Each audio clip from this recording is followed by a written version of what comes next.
Hello दोस्तों, आज हम बात करने वाले हैं कॉरपोरेट गवर्नेंस के ऊपर।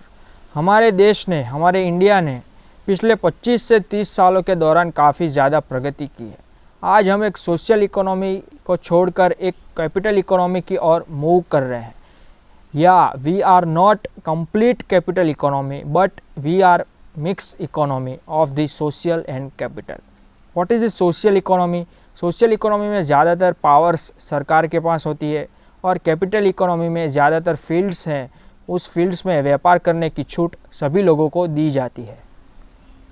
तो जब कंपनियां ज़्यादा हैं, प्राइवेट कॉरपोरेट्स ज़्यादा हैं, तो कॉरपोरेट गवर्नेंस की अहमियत है, जो इम्पोर्टेंस है वो बढ़ जाती है, क्योंकि एम्प्लॉयमेंट ज़्यादातर कॉरपोरेट्स ही आज लोगों को दे रहे हैं। लोग अपनी लाइफ के लिए, अपने बच्चों के लिए, फैमिली के लिए उस कॉरपोरेट्स के ऊपर, उस कंपनी के मालिकों के ऊपर काफ़ी ज़्यादा डिपेंडेंट है। इसलिए the role of the corporate governance is more important. And if you are an employees and work in any other company, so what is the corporate governance is very important for you. सबसे पहले हम समझते हैं कि ये corporate governance क्या है। देखिए, corporate governance is the combination of the rules, procedure, laws, regulation which is adopted by the company for their profit but without affecting the interest of stakeholders of the company। जो भी rules हैं, जो भी procedures हैं, वो procedures और rules, law और सब उन चीज़ों का कंपनी इम्प्लीमेंट तो कर रही है, सही स्पिरिट में इम्प्लीमेंट कर रही है, लेकिन अगर स्टेक होल्डर्स के राइट्स का वायोलेशन होता है तो ये कॉरपोरेट्स के लिए ठीक बात नहीं है। तो आई होप कि आपको पता चल गया होगा कि what is the corporate governance. अब हम प्रिंसिपल्स के ऊपर बात करते हैं कि what is the principles of the corporate governance. सबसे पहले तो sustainable development of your stake holders.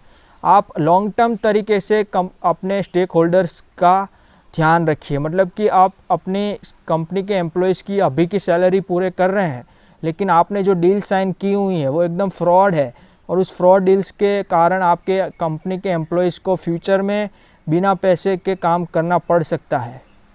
फिर हम effective management and distribution of the wealth. जो भी इफ़ेक्टिव मैनेजमेंट प्रैक्टिसेस हैं उसको अडॉप्ट कीजिए, और जो भी कमा रहे हैं उसको सही तरीके से डिस्ट्रीब्यूट कीजिए। फिर है discharge of the social responsibility. आपकी प्रोडक्ट्स ज़्यादातर गाँव में जा रही है, आपको पता है, और अगर कोई गाँव में डिज़ास्टर सिचुएशन खड़ी हुई है तो आप उस गाँव के लोगों की हेल्प कीजिए। तो ये है सोशल रिस्पॉन्सिबिलिटी। इसकी वजह से मार्केट में आपकी कंपनी की वैल्यू बढ़ेगी। फिर आप जो एथिकल स्टैंडर्ड्स हैं उसको भी इम्प्लीमेंट कीजिए। मोरालिटी, इम्पार्शियलिटी, एटीट्यूड अच्छा होना चाहिए। फिर अगर मैं दूसरी बात करूँ तो सबसे बड़ा जो एथिकल स्टैंडर्ड्स हैं वो इंटीग्रिटी, सत्यनिष्ठा। ऐसे जो भी एथिकल स्टैंडर्ड्स हैं उसको कहीं ना कहीं आप एडॉप्ट कीजिए। आज आप देख रहे हैं रतन टाटा की एथिकल वैल्यू मार्केट में बहुत ही ज़्यादा है, तो उनकी कंपनी कांग्रेस में भी ग्रो कर रही थी और बीजेपी गवर्नमेंट में भी अच्छी खासी ग्रो कर रही है। और जो लास्ट है वो ये है कि compliance of laws in the letter and spirit. जो भी कंट्री के लॉ, कानून, नियम है जो वहाँ की सरकार ने बनाए हैं और वहाँ की सुप्रीम कोर्ट ने मान्य किए हैं, उस कानून को सही तरीके से लागू कीजिए और उसका पालन कीजिए, क्योंकि इससे क्या होगा कि आपकी जो लीगल वैल्यू है कंपनी की वो काफ़ी ज़्यादा बड़ी होगी।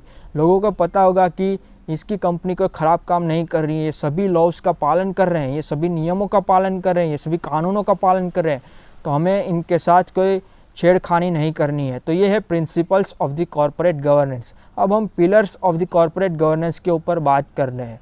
Number 1, accountability. You are accountable if you are employees, तो you are accountable to your senior employees, to your boss. Your company is accountable to your customer.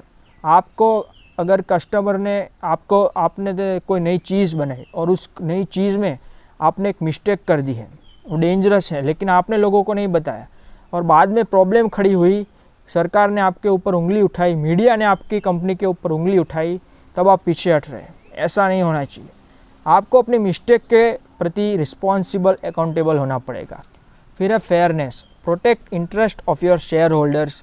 उनको टाइम पे डिविडेंड दीजिए ताकि आपके शेयर की वैल्यू और भी बढ़े। Provide redress for the violation of your norms. फिर है इंडिपेंडेंस। आपके एम्प्लॉयज़ को एक इंडिपेंडेंट देनी पड़ेगी, एक स्वतंत्रता देनी पड़ेगी। अगर कोई कंपनी गलत काम कर रही है तो इस एम्प्लॉयज़ को पूरी छूट है कि वो सरकार को बताए, मीडिया को बताए।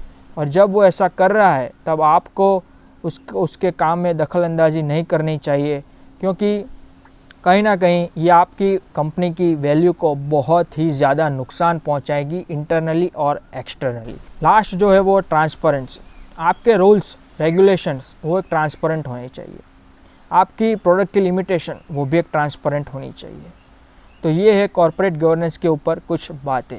उम्मीद है आपको वीडियो पसंद आया होगा, अच्छा लगा होगा तो लाइक कीजिए, शेयर कीजिए, सब्सक्राइब कीजिए। जय हिंद।